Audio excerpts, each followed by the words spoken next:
Orale! What's good, people? I mean, you don't even have to. I was going to put it in the middle, but okay, it don't matter. No, it's okay. It's alright. Yeah, I was sitting like right next to him. Okay. I just got next to you because I wanted to like make sure our voices were projected. It's okay. Hey, listen. The way this podcast is going, this is my spiel. This is how I like to do it. Got you. This is how I like to do it. Got you. If the voices are a little that's the original. Right. That's the originality of it. Got you. Everything don't have to be professional. Okay. You know. So tell me then. I'm just trying to tell you before. Tell me, say something. You know, we're already starting, so I'm just trying to let you know. But anyways, if you don't know, you won't know. This is the No News, Just Facts podcast. It is your boy Brian up in there. And wait, hold on. Okay, let me let you. Go ahead, let me build up to it. Build me, give me, gas me. Okay, it is without further ado that I introduce my co-host. You know, I am humbled to have her. You know, just like always. I'm not even gonna say your name. I'm gonna let you introduce yourself. Go ahead. Oh, I'm humbled to be here. Okay, it's your girl Tiff, none other than your girl Tiff. Better known as homegirl Tiffany up in there. You heard.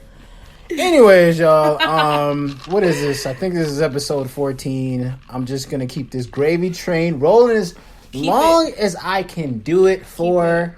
You know, I'm trying to be consistent so I can like be known across, you know, different places and things of that nature. Definitely. So, if ever you see me posting this podcast on Snapchat, Facebook, Instagram, or wherever else there is a possible way to post Please check it out. Listen, you need to spread this podcast like wildfire. Spread it like they've been spreading the publicity for them chicken sandwiches at Popeyes. Whoa. Hold on. Well, you know, go ahead. I already talked about it. That's how they need to go spread ahead. it. What do you think about the chicken sandwich war going on out in the streets? I'm glad you asked. Go because, ahead. Okay, first of all, Popeyes and Chick-fil-A both, do they really need more exposure? No, they're gonna always be kind of like a household name. You always gonna go to Popeyes on 2 for Tuesdays. You always gonna go to Chick-fil-A for every day except for Sundays. Like we already know. So this was like a grand, they rode off of the wave that the media, you know, kind of put out there. And they're using it because Popeyes are sold out. Chick-fil-A, the tweets, everything. All you see is Chick-fil-A and Popeyes. So they're using this for like some marketing and sales, and it's working. So and kudos to them. The brother on, he has his own Instagram. His name is Nino Brown. He's a motivational speaker. He brought to my attention, I saw like a video where he was like pretty much talking about the whole grand scheme of things with this Popeyes Chick-fil-A thing. And he was basically saying, hey, do you ever see, is there really like any Popeyes in white areas? No, not really. You see more Chick-fil-A than you see Popeyes. So Very what he true. was saying was, it feels like the owner of Popeyes and the owner of Chick-fil-A got in cahoots with each other, and the Chick-fil-A owner is like, listen, I'm tired of all these niggas coming to Chick-fil-A. I'm tired of all these niggas coming to Chick-fil-A. I need y'all, you know, I can help y'all get y'all exposure up or whatever. You know, pay me a little money so y'all can get that exposure, blah, blah, blah, so I can keep these white people coming to our restaurants and keeping the black people at y'all restaurants. You know what I'm saying? Isn't that crazy? That's a crazy conspiracy, or crazy. That's a crazy. If that's his whole little thesis and that's his thing, I mean, that's him. I don't know. I don't know it either. But yeah, I mean, I'm not too sure about that one. I kind of a little bit when he started. Like you get the little, you can kind of start to, but nah, not really. I mean, I guess I could understand. A little bit of what he's trying to say, but nah, I don't think that's what it was at all. Because black people go to Chick-fil-A, and I mean, definitely, I know I'm black, and like where I work at, me and my coworkers, my homegirls, we get Chick-fil-A like every day for lunch. So we definitely go to Chick-fil-A, and I know white people be at Popeyes every Tuesday. See, my whole stick is like, I like going to Chick-fil-A, but I don't like going to Chick-fil-A most times because the line is always wrapped around the corner. The line is wrapped around the corner, but that service be so fast. Oh, yeah. I mean, definitely. I mean, they be outside with their little iPads. Mm-hmm. Okay, thank you, what my pleasure. Get you, sir? Okay, have a blessed day. Here's your $4 count. They get it done very fast. So I don't mind waiting in their lines. Mm-hmm. Can't say that about everybody else's lines. Y'all not get me in and out. I ain't never seen so many people at a damn Popeyes before in my life. Right. Right. But so no, that's what. Mm-mm. And then, you know, like, people are like, you know, this is probably the last time I'm going to talk about the chicken sandwich fiasco. But people are like, oh, you're going to get, you know how Boondocks had that one episode, the chicken episode, where everybody was, like, trying to, you know, get to like, the place for, like, chicken. Oh, it's over here. Okay. They were all trying to get to that, I think it was Ed Wensler's restaurant for the chicken. And everybody was going crazy for it. And then eventually people started getting sick from it. But I mean, you know, it's just one of those things where, as a trend, it's gonna just die down eventually. Definitely. It's gonna go back to being right, like, okay, nigga, we going to Popeyes for the chicken on Tuesday, and that's it. That's it. Chick-fil-A, we will go back for the sandwich like every other time. You know, it's just a thing that happens. Trends happen. No, I will say this, though. Like, besides Tuesdays, people do go to Popeyes when they drop their, like, you know, every month or every so often Popeyes does a little special, like, 1 month they'll do, like, the bona fide wings. Remember that? Yes. Then 1 month they had the best thing ever, the $5 box. Mm-hmm. When Popeyes did that was the best thing they ever did, because they had churches shook. They had KFC. Everybody started trying to. That was the best thing. But see, what I love about all these restaurants is that they do shit for, like, certain restaurants. They do shit to battle certain restaurants. Yeah. Like, you see how Burger King has, like, literally called out McDonald's, literally called out Jack in the Box by pretty much taking what they have at their restaurant and putting it on their menu and naming it something else. Like Burger King with the taco, that's Jack in the Box. We know that's Jack in the Box. Definitely. That's Jack in the Box kind of bit that off of Jack in the Box. That's Jack in the Box all day. And honestly, it tastes a bit similar. The taco seasoning was I think it was a little bit too strong, but it definitely tasted a little bit similar to Jack in the Box. It tasted the same. It's the same damn taco. It might be the same. It's the same meat, same season. That's the same taco, man. Damn. But they call it's the tethered version. Maybe it's like the tethered version. All they missing is the ranch. All they missing is the ranch, and it would have been the same exact thing. Same thing. Nah, but the Burger King one was a little bit more crispy, right? Nah. You didn't bite into it like I told you to. See, you got the fullness of the crispiness, but nonetheless, I do get you. It is pretty similar to Jack in the Box's taco. Burger King been doing too much. They took like the quarter pounder. They've taken a lot of things from McDonald's. And this is the problem I have with Burger King, bro.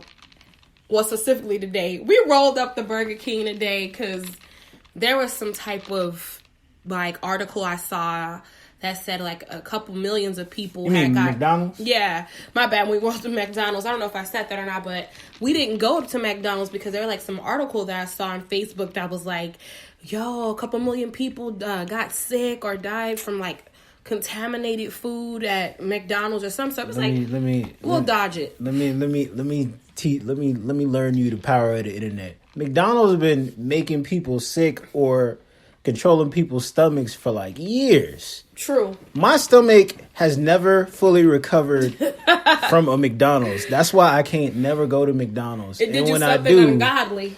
And when I do, it's just like I feel weird because, like, my stomach feels weird every time I eat something from there.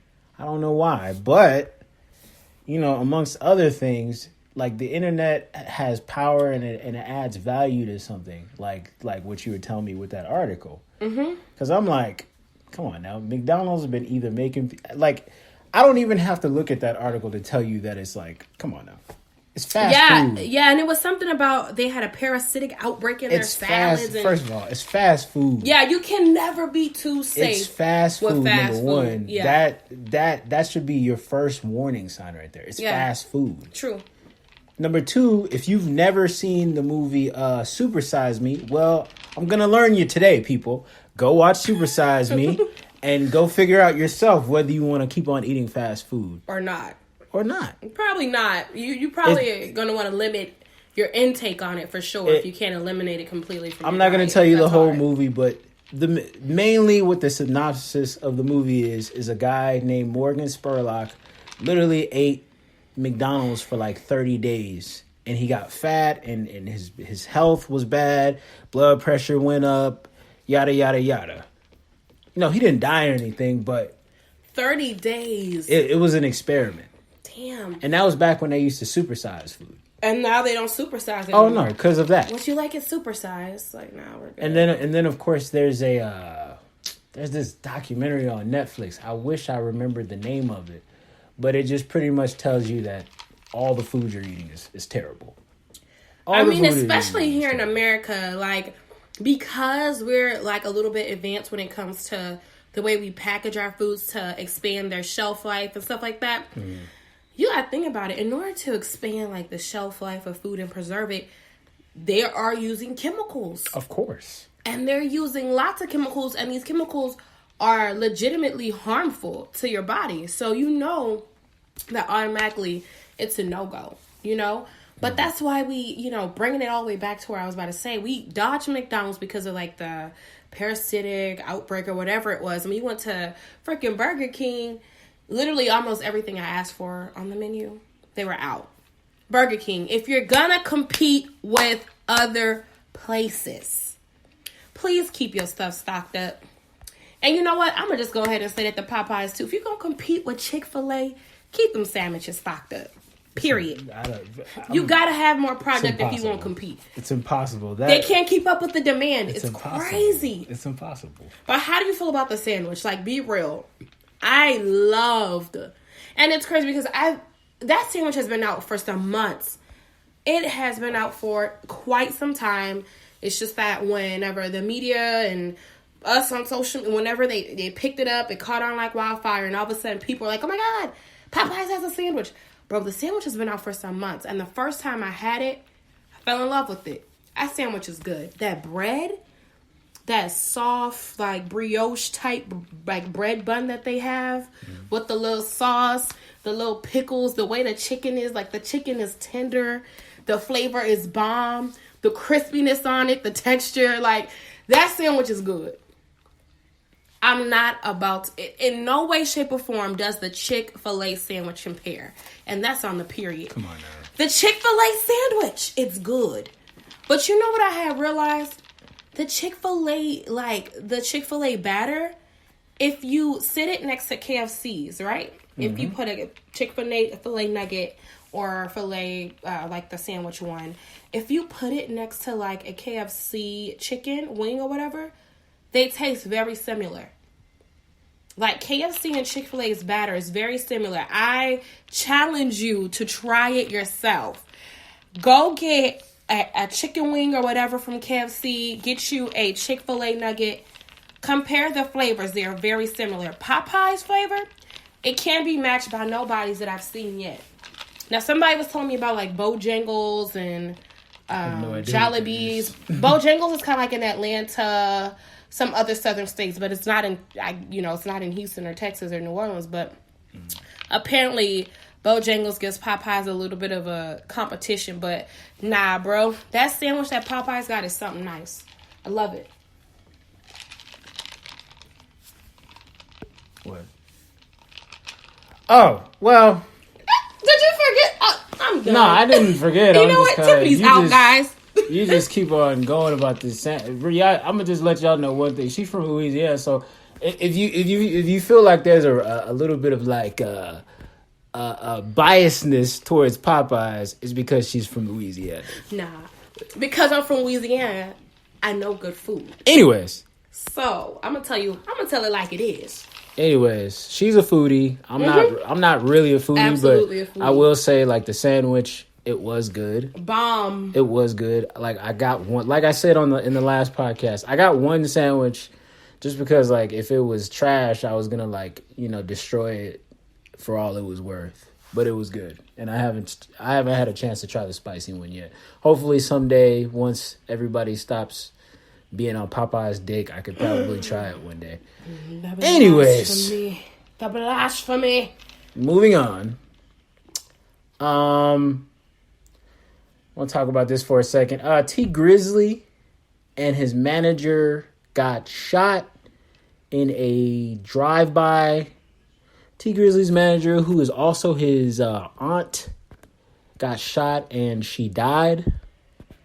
It's very unfortunate to hear. The music industry is a very evil place, and this is just a circumstance of that within itself. I'm sending prayers out to T Grizzly and his family. Because that's definitely one of those hard ones that you don't really know if you could like come back from. So wait, I did see that article on Facebook. I did see that T Grizzly and his manager both were shot, right? Yeah. He survived, and his aunt didn't survive. His aunt and his manager, right? His aunt was his manager. Okay, got you. Yeah, she didn't survive. Do they know what it was a drive-by? Do they know if this was like somebody that?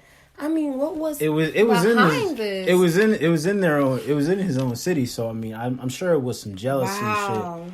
You know how it always is with niggas. It's some jealous. It's sad. It definitely was. I definitely think it had something to do with like jealousy, or it was somebody that he knew and they just caught his ass slipping, and his aunt, aka his manager, happened to just be there with him. So and that's it. It's horrible. There's always so much violence going on, and there's.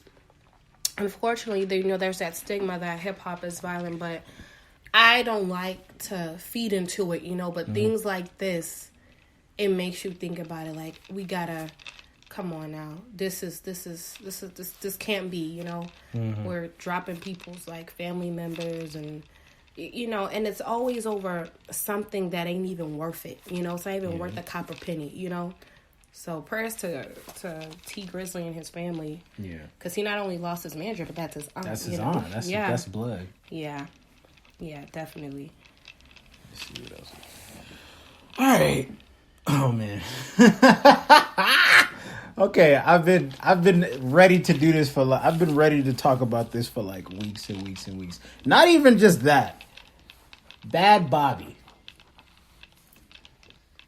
criticizes Nicki Minaj and says she does not write her own raps.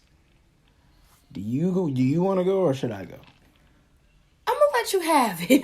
Listen, man. I'm gonna let you have this one. I like Nick. I'm tired of this culture vulture ass little white girl. I don't care if y'all consider her to be hood. Who, Millie Bobby Brown? Oh, Bad Baby. Yes. I thought you said Bad Bobby. You said Bad Bobby. I said Bad Bobby. She goes by Bobby? I call her Bobby. Nah. Bad Barbie, Bad Bobby. Bad Baby I don't give a damn. Whatever. Yeah, badass little girl. She ain't nobody. I don't listen to her. Badass little girl. Anyways. She need that ass spanked. I'm so tired of this little girl. That's what she is. She's a little girl criticizing adults who make a living, who got into rap as a real profession. They didn't just hop into it because it's a trend or anything like that. Like she did. I mean, she came from a damn talk show. And of course, she's a rapper now. Now, the thing right now with this whole, she didn't write her rap shit, and she said NBA Youngboy doesn't write his raps. Now, of course, she was previously involved with NBA Youngboy. This little Bad Bobby? Bad Bobby was involved with it. I call this girl Bad Bobby. Bad Bobby. I don't give a damn. I thought you were talking about Millie Bobby Brown for a second. Bad Bobby. I don't give a damn. But she was involved. She was involved with NBA Youngboy. So that I get. I understand that. Back when Jermaine Dupri was basically talking about women and saying that all, you know, pretty much all women nowadays do strip rap.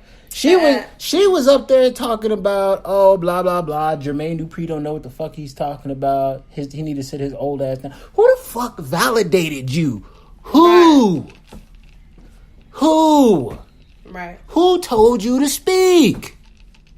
Who told you to speak on my culture? Right. I got more validation than you, and I'm not even truly a rapper in the entertainment industry like that.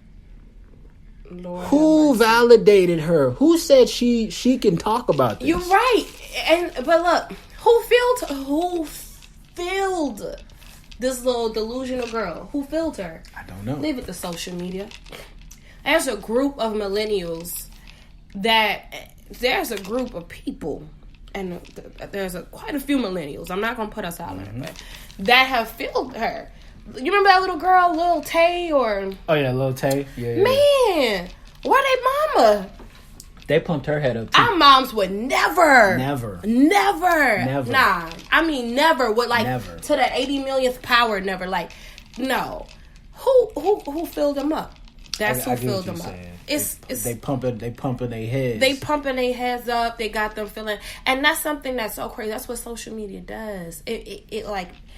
It puts like a censure between like real life and what's not. It's the middle. It's the media. Yeah. Come on now, that shit ain't real. That's just kind of like when Kanye West made that 4-3-5-4-3-2 song with Paul McCartney, and everybody was like, "Oh yeah, I don't know who this Paul McCartney dude is, but man, he's about to blow up." It's like you don't know who Paul McCartney is, right?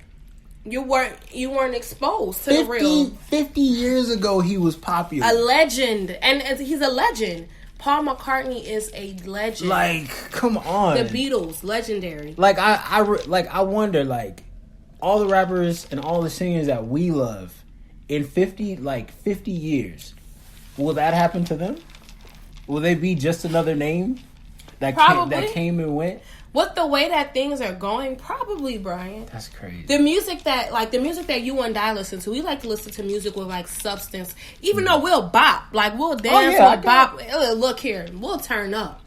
I got easy listening I like. Look here, we'll listen to some City Girl, we'll listen to some whatever, some Young Thug, The Baby. We'll bop, but in all reality, when it comes out, like, we love good music, something with like some substance, something that's gonna make you think, something's gonna make you feel good. Something like, that I need to listen to when I'm at home and I'm cleaning up the house and stuff like that. Of course, definitely. Mind-numbing music that really makes you like think. Yeah. But besides that, like, the music we listen to is not even on the mainstream. Oh yeah, you know what I'm saying? So they going with the way of what just sounds good.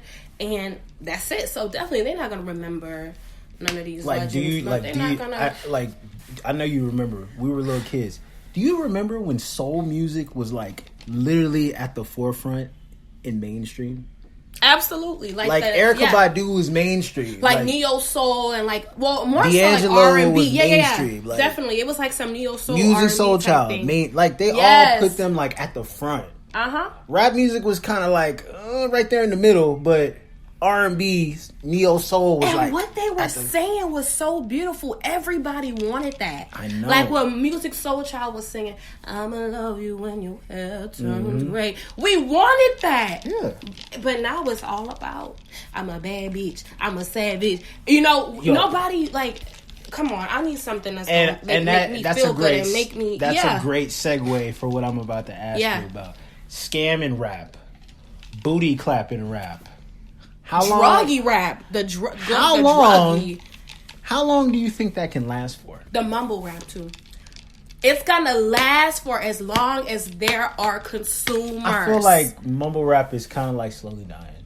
Just a little bit. Just a little bit. It's slowly dying. Like, I don't really hear nothing from Lil Pump and all those dudes. Right, I haven't heard from Lil Pump in a minute. It's coming down slowly. I think his Lil Pump broke, but yeah, I ain't hear from Lil coming down slowly. Lil Squirt. But all like scam rap and druggy rap, you know, all these newer rap styles and things like that, rap genres and things like that, they're coming into the forefront. Like scam rap, of course, city girls rapping about like scamming men and shit like that. And I'm not gonna lie, like I said, we'll bop to it. You know what I'm saying? Well, this is we'll bop to that. There's a cat out of Detroit named TJ X6 or TJ times 6 or something like that, and he's literally talking about like scamming people. Like he's talking about like going on the dark web and buying stuff. Like I'm like, bro, do you listen? Like, do you know that the government is following the internet? Like, do you know that? Like, definitely, it's so crazy. And not even just that, but there's a lot of people that's just watching, and sometimes it's self-incriminating. You know, like exactly. what happened to our boy Bobby Shmurda. You know, this happens like every day. But oh my gosh, man, to answer your question, like I said, how long do you think it's gonna last? For as long as there is a consumer, there is an audience for it. They're gonna keep pumping it. Like Cardi said, I'm rapping about my pussy because it sells. She said it. Yeah, that's true. She even pointed out, that's one thing I'm gonna give her a props for, because she did point out, like what Jermaine Dupri was saying, stripper rap, but she's not lying when she said that's what sells. That's what they want. So she keeps giving. Supply and demand. You know what I'm saying? You got to meet the needs of the people. So that's what it is too. But when she named a lot of girls, I got to give her props. She named like Rhapsody and a couple more that are just dope artists. Yeah, you know. But like I said, and those are some of the same artists we listen to, right? Yeah. But like I said, they're not being put out there in the mainstream. And then even more than that, niggas don't give a fuck about that. Yeah, they don't care. Niggas don't give a fuck. Niggas don't care about that. Sure don't. They don't care about that. You know? Let's see what else we got here. We really extended that. Okay, so a real question to ask: is it wrong for somebody to have a ghostwriter? Depends. Like if the product is good, does it matter if they have a ghostwriter? Honestly, if the product is good, but I guess it's okay to have a ghostwriter here or there, but to be a true artist, let me tell you something. If you're a singer and you have a songwriter, I think that's okay. I would see that more as okay, because singing requires a lot of, if you're a good singer, it requires a lot of like skill and talent vocally, because basically as singing, your voice is your instrument. You have to know how to play your instrument. And so when you know how to sing, you know how to play your instrument. So if you want to get a songwriter, that's okay, because you're using your instrument to play that. But with rapping, it doesn't require much of playing an instrument. You're just repeating, you're remembering lines and you're repeating them, and you're just staying on beat. At some point, you don't stay on beat if you're Blueface. So, you know what I'm saying? Don't even get me started on him. He's trash. So it's a little bit different. I would respect you more as a rapper if you were writing your own raps, because anybody can rap. My niece is 5. She could rap. I give her some lyrics, she could rap. But she's probably not going to be able to sing melodically and you know what I'm saying? It takes a little bit more skill to play that. So if you a rapper, bro, a ghostwriter, maybe here or there, but I'm going to respect you more if you write in your own raps. You putting your pen to your paper, your fingers to your text board. I want to know that you got it. Yeah. So I respect that more. And that's why I really respect, Nicki Minaj. So. Okay. Amazon forest burning. How do you feel about it? First of all, how did the forest even get on fire? That's a good question. Now. And why would they set it on fire? I don't. To be honest with you, I have a couple of theories. One theory would be drugs. I think it could be something with, you have to remember that drugs come from Brazil and all those places over there in South America. So, where do you think they make the drugs at? In the forest. That's possible. One possibility. Next possibility could be the president of Brazil or the prime minister or whatever his name is burning down the forest so he can build stuff there, like hotels and resorts and things of that nature. Yeah, I could see something like that. And my question would honestly be like, why is it now y'all are making this news? I'm sure that the Amazon has been burning for probably close to a year, and now they just reporting it. Something don't smell right. Once again. And it just seems like it's a Trump-sized element somewhere up in there, you know? And another thing is, do we care? Do you really care that the Amazon forest is burning? Come on now. Be real with yourself. Do you think your money that you donate or y'all signing petition? I got somebody sending me a petition this morning talking about, hey bro, do me a favor, sign this petition for the Amazon. What the hell is a petition? Me signing a petition. Now you need to tell me that the Amazon has been on fire for nearly a year. No, that's my speculation. I feel like it has been either some months or a year, and they just making it national news. Just now. Like the Popeye sandwich, it's been out for a minute. Y'all just now talking exactly. Like what are we really? I'm really looking at the media stupidly. Like, come on, y'all think I was born yesterday? Y'all think I was born yesterday? It's just like if you want to distract somebody, just, you know what I'm saying, throw something out there real quick and see if they look. Yeah, see if they look at it. Mm-hmm. If they look at it, boom, you got them. You got them. And I feel like that's what this is. It's a new distraction for you to look at for a little second while, hey, we do this sneaky ass whatever over here, you know? And usually whatever they're doing is so harmful to us. Yep. That's why they're using this chicken sandwich. They're using this Amazon forest stuff, so they can like really play their narrative and like do some old okey doke stuff behind our backs and stuff. All right, let's see what else we got. Got like 13 minutes left. Almost done. Let's see here. Oh yeah. You're going to find this funny. So, you know the toy company Mattel? Yeah. Mattel, the ones that I think they make Hot Mr. Wheels. Potato Head. Yeah, Mr. Potato. All that shit. You're going to find this funny. So, they now own the rights to Death Row Records. I heard. Actually, I think it's Hasbro. Or Hasbro. I thought it was Mattel. Hasbro or Mattel, one of them, but... Mm-hmm. You're right. It's the weirdest thing. A toy company that caters to children is now. It got me shook. Like, nigga, you better have Mr. Potato Head like dressed up like as Tupac. Like, Tupac's gonna be in the next Toy Story? Y'all better have him dressed up as Bloods. It's like, come on now. His music's gonna be in the next Toy Story. I'm wondering, y'all about to have the soundtracks to like. Come on, it's gonna be lit. It ain't gonna be no more. You got a friend in me.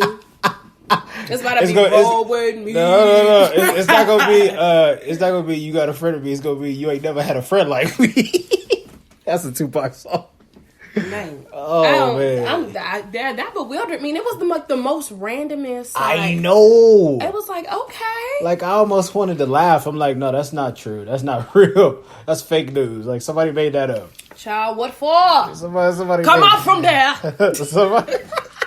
Somebody made that up. Like, come on now, a toy company. Pass it by and come out from there, because I just don't understand. Like, what was that? That's like McDonald's owning like a death like a metal rock group or something like that. It just don't sound right. It sounds weird. Which I gonna have metal in your commercials now or something like that. You know, it's just so crazy. Okay, so now this is perfect. We got 10 minutes left.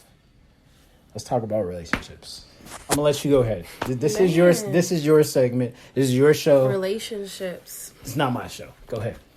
You want me to spend the last 10 minutes talking about relationships? This is hard. I'm not too sure where to start. I just know that I don't know. I think that right now, like the time that we're that we're living in, right? The space in this era that we're living in, relationships are very hard. Indeed. They're very hard. They're very difficult. A good one, anyways. It's difficult to come by. I think that our generation, we have so much going on. Coming into like adulthood, you know, getting into your mid-20s, you know, entering 25, entering 23. I think that's the hardest. Coming into the hardest thing. First off, so hard. Coming into adulthood, and we already know, you know, by the time you hit the mid-20s, everybody's starting to wonder, okay, you know, what's gonna happen? You about to get serious with somebody? We about to settle down? Or we about to start? They're already trying to say you gonna get married to one or have a baby with him. Like I ain't gonna lie, I've heard that so many times. Oh, you're gonna have a baby, or you're gonna make a great father. Like, shut up, no. And in reality, people put this pressure on us, but we're coming out. We still kids. You know what I'm saying? Exactly. We just getting the hang of it, and there's a lot of pressure there. And what a lot of people not realizing is in these days and times, there's a lot that needs to be done before you even think about bringing another life. Or if you get married these days, man, you don't marry just to say that you're married. You know, people going to talk regardless. I don't care if you 24, 35, 45, get married. Do not marry just to marry. Do not get in a relationship based off of you just being lonely. Don't do something just to do it. Do it because there is something authentic behind it. You know what I'm saying? Something you want to do. Something you really want to do. And it's something that you feel. So the thing is, it's just hard to come by somebody that you can forge an authentic connection with. And then, like, as far as like marriage goes, like, it's not like how our parents, you know, it's not like how our parents had it when we were coming up. Like my mom, I can't pause it. Like my mom and my dad were never actually married. You know, they lied to my grandma. And you're African too, so you might want to explain that, how things are a little bit different. Basically, in my heritage, they believe that, hey, you're supposed to be married. You're not supposed to get divorced. You know, you're supposed to have children with the same person you're with, and you're supposed to stick it out for 20, 30, 40 plus years. There in the African family. Of course. A whole lot more than what I even I could tell you right now, my mom has given me this, I need you to have babies or whatever. I need you to have babies or whatever, and this and that and the third. You know, and get married and whatnot. Talk like for like the longest. You understand what I'm saying? Right. I do. And the pressure that y'all face, and it's way more heavy than what we face. But my thing is, right, I don't advise anybody to just do something just to do it. That's the word that I have for you. If you are blessed enough and you come by somebody that you forge this authentic connection with, cherish it. Cherish it. Hold on to it.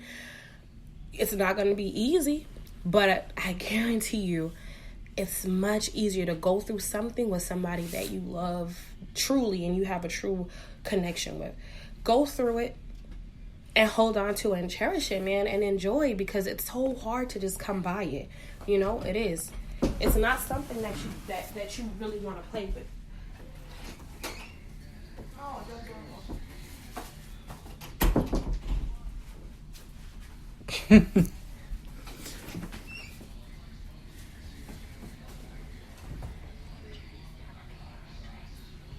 Anyways, I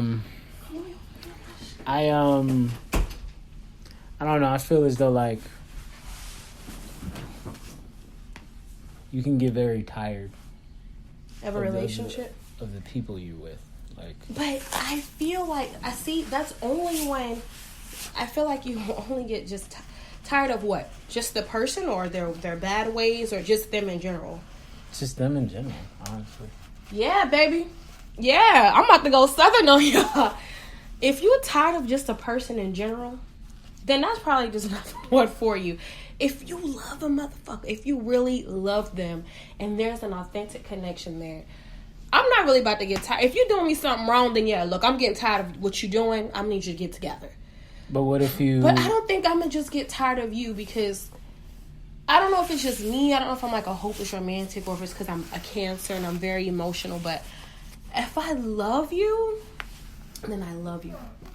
And it's deep. And I will never get tired of you. And if I began to get tired, then we're going to have to find a way to spark it back up. We're going to have to spark it back up. What if you're maintaining a role of like saying something in affection to that person and it's not really there. You don't really know if it's there. Ooh, and that's deep because that's when it's time to go. Mm-hmm. You don't need to waste nobody's time like that. Yeah. You don't waste nobody. If it ain't there and whoo, if it ain't there, you gotta go. You holding them people back. You might be holding them back from whatever they're supposed to actually be with. Yes, exactly. And that's why I said don't really just jump in something for the sake of jumping in it. Mm-hmm. And that's a mistake that I've made. We've all made that mistake of like, well, it's convenient or well, we have fun together. Just because it's convenient or you have fun don't mean that it's meant for that level. Mm-hmm. You may just be meant to be great friends. That person may be there for just a season. You know, that's another thing. Yeah, seasons. Yeah, their seasons change all the time. Mm-hmm. But when you come across, sometimes you come across somebody that you just know they're not there for a season. Like, you meant to be here. The feeling, you know? Mm-hmm. So, and of course, you know, you don't want that to just be one way. You want that to be both ways. You feel like that about them, they feel like that about you. Because if they're not really feeling like that about you, then just get out of it. You know what I'm saying? But when you come across that and y'all both have that thing, it's amazing, bro. And you're gonna wanna maintain it. You are. But life, it ain't easy. Relationships, they're not for the faint of heart. Man. You know, it's not. And I feel like it's way more difficult for a woman than it is for a man. Honestly. To maintain, or, you know, just if you really love somebody, like, continue to, like, go through with some shit that you're not really sure about.